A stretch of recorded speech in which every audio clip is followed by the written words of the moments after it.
Hello friends, in this video you are going to learn how to solve or predict the molecular structure of small organic molecule when you have given molecular formula and H1NMR. On this slide you are observing H1NMR of ethyl acetate. H1NMR spectrum is nothing but the chemical shift on x-axis, and on y-axis you have the intensity. Four parameters that you have to look after whenever you are interpreting the structure from the spectrum. The first parameter, you just count the number of signals present in the spectrum, which will give you a non-equivalent hydrogen present in a molecule. The location of each signal from 0, at 0 we have the TMS, which is the internal standard, will tell you the electronic environment of each of the hydrogen, whether that hydrogen is shielded or de-shielded. The peaks which are present nearer the TMS, they are shielded, while the peak away from the TMS, they are de-shielded. Intensity of each of the signal is given by the height of this line, and this height will give you the integration.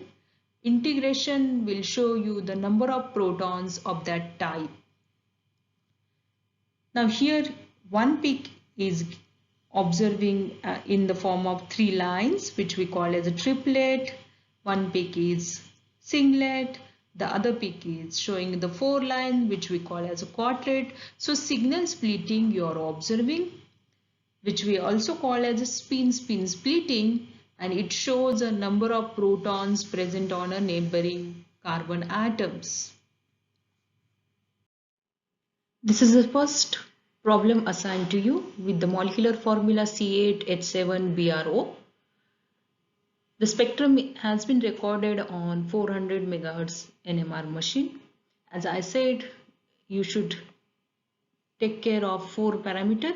The first is number of signal, chemical shift, integration, and the splitting of signal. The first one, please count the number of signals.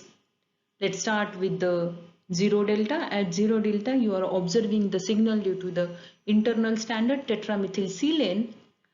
The other signal around 1.5 delta, it's due to the moisture present in the solvent CdCl3. At 7.3, you are observing one small signal due to the protonated chloroform present in a CdCl3. Apart from these signals, you are observing 1, 2, 3. 3 signals are observing. That means there are 3 kind of non-equivalent protons. Integration of the first signal is around 3, while the integration of other 2 signals is around 2. So 2 plus 2 plus 3, total 7 protons are present in a molecule, and the integration is also matching with them. The first signal you are observing as a singlet. That means neighboring carbon does not carry any proton. The other 2 signals are doublet. That means neighboring carbon should have at least 1 hydrogen. Next step is to calculate index of hydrogen deficiency or site of unsaturation, which is also called as a degree of unsaturation, from the molecular formula.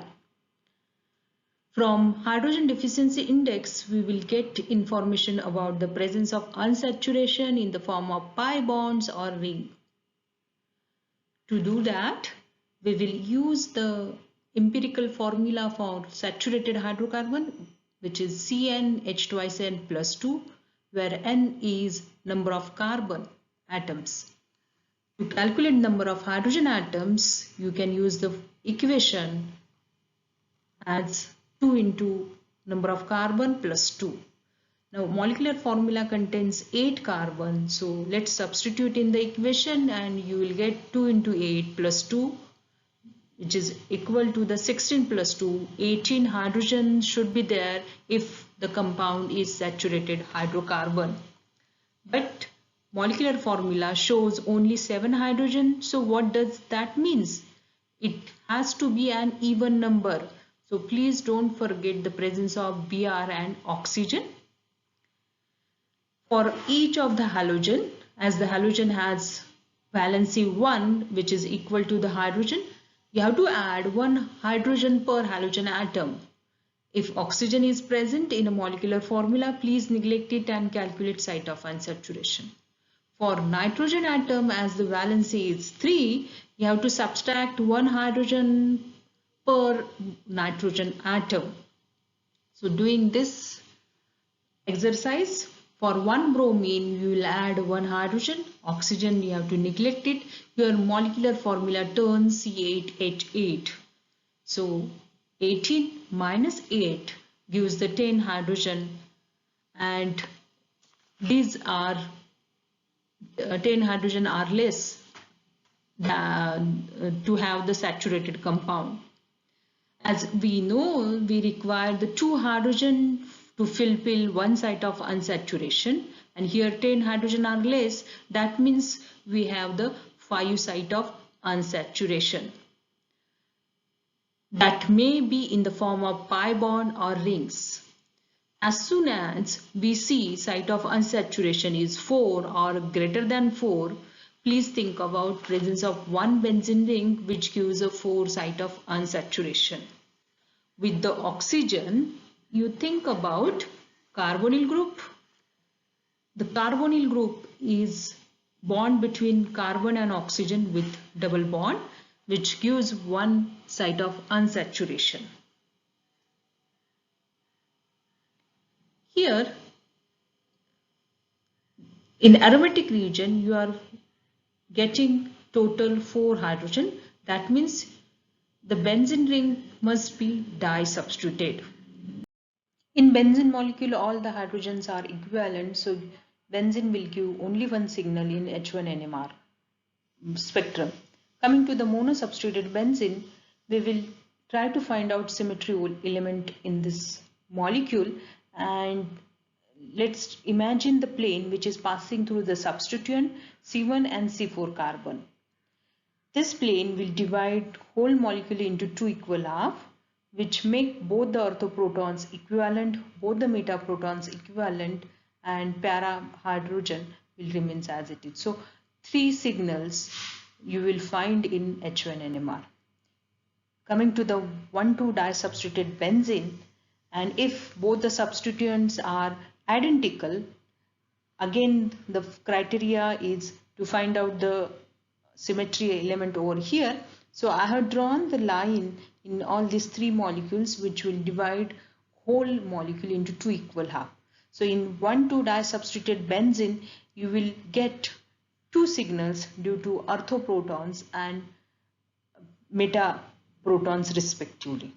While in case of 1,3 disubstituted benzene, total 3 signals you will get. One is due to the protons which is sandwiched between the 2 substituents, while the orthoprotons will give 1 signal and metaproton give 1 signal. In case of 1,4 disubstituted benzene, only 1 signal you will find out, because all the hydrogens, they are chemically equivalent. Now this is the case for the identical substituent, but let's imagine you have the 2 non-equivalent substituent in a benzene ring. Again, 1,2 and 1,3 disubstituted benzene will not have any symmetry element in this molecule, and hence all the 4 hydrogens are chemically non-equivalent, and you will find 4 signals in H1NMR.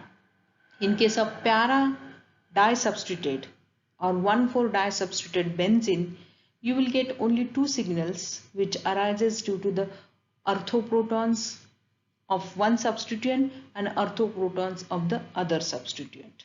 So this substitution pattern you can identify by observing number of signals in H1NMR. Keeping in mind the relationship between the number of signal and substitution pattern, you can apply the same logic to this molecule. As we are observing only 2 signals in aromatic region, you may say that your molecule must be 1,4-disubstituted compound. So let's write the spectral data for molecule. At 2.59 you are observing singlet for the 3 protons.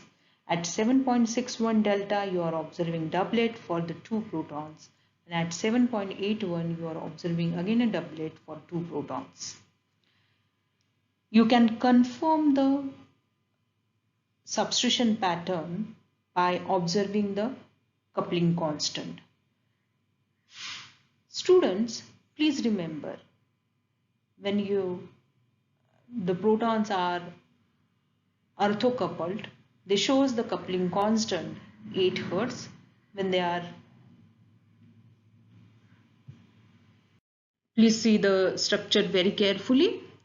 What you are observing, the two lines around 7.6, two lines, and let's calculate the coupling constant. So what you have to do, you take the difference of between these two number, you are getting the difference 0.02. As we have taken this NMR on 400 MHz machine, you will going to multiply with the 400 and you are getting a coupling constant 8.4 Hz. For other two lines, you will do the similar calculation and it also gives the same coupling constant. What it means that these are two coupling partners, and 8.4 Hz means they are orthocoupled proton. So your system must be containing 1,4-disubstituted benzene ring. Now to identify the two substituent, what to do? As you are observing the signal around 2.59, which is quite de-shielded, and this de-shielding will be present when the carbonyl group is there. So, and you are observing a singlet means neighboring carbon does not carry any hydrogen. So the first signal 2.59 gives you the presence of methyl attached to the carbonyl ring. So we will write all the spectral data. Try to identify the substituent. What do we identify? It's a 1,2-disubstituted benzene ring, so which gives the C6H4 proton. We will try to subtract with the molecular formula. What you will get? C2H3BrO. From this, we will try to subtract the acetyl group C2H3O, and what's the left behind is Br. So the other substituent is Br. So the structure of compound is para-bromoacetophenone. Let's draw over here all the chemical shift to each of the proton. The methyl protons comes at 2.59 singlet. Now we have the two pairs of the hydrogens. We have the two different substituent, acetyl and Br. Let's first come to the acetyl functionality. Now the carbonyl group has two effects, -I, -R effect. So it withdraws electron density, making the orthohydrogen electron deficient. So it will be de-shielded and coming at 7.81. Coming to the other hydrogen, which is ortho to the Br, Br has two effects, two different effects. One is electron withdrawing -I effect, as the bromine is electronegative than the carbon, but at the same time it has a small electron donating resonance effect. So it comes at 7.61. Slightly de-shielded than the benzene proton, but they are shielded compared to the other protons. So it comes at 7.61, and in this way we have solved our mystery.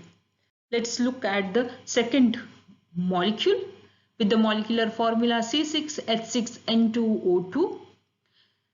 With the same analogy, let's calculate the site of unsaturation. You are getting a 5 site of unsaturation because for nitrogen you are going to subtract 2 hydrogen from the molecular formula, hence your formula turns to be C6H4, and you are calculating the site of unsaturation and you are getting a 5 site of unsaturation.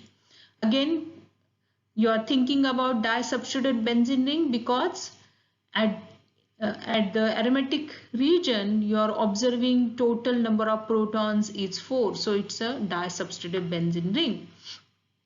Now the spectrum is showing again the TMS signal, moisture present at the CdCl3 at 1.5 U, CdCl3 signal at 7.3. Apart from this, again you are observing only 3 signals from the sample molecule. The first signal is appearing at 4.4. It's for the 2 protons and it is D2O exchangeable. So which proton exchanges with the D2O? The acidic proton, they will exchange with the D2O and shows a broad signal. The other 2 signals which is coming in aromatic region, one is at 6.6, another is at 8.1. Let's calculate the its coupling constant. Again the sample has taken on a 400 megahertz machine and you are getting 8 hertz coupling constant. The second signal is also going the 8 hertz, so both the protons are coupling with each other and form one coupling system. So let's write now the spectral data at 4.4, broad singlet 2 proton.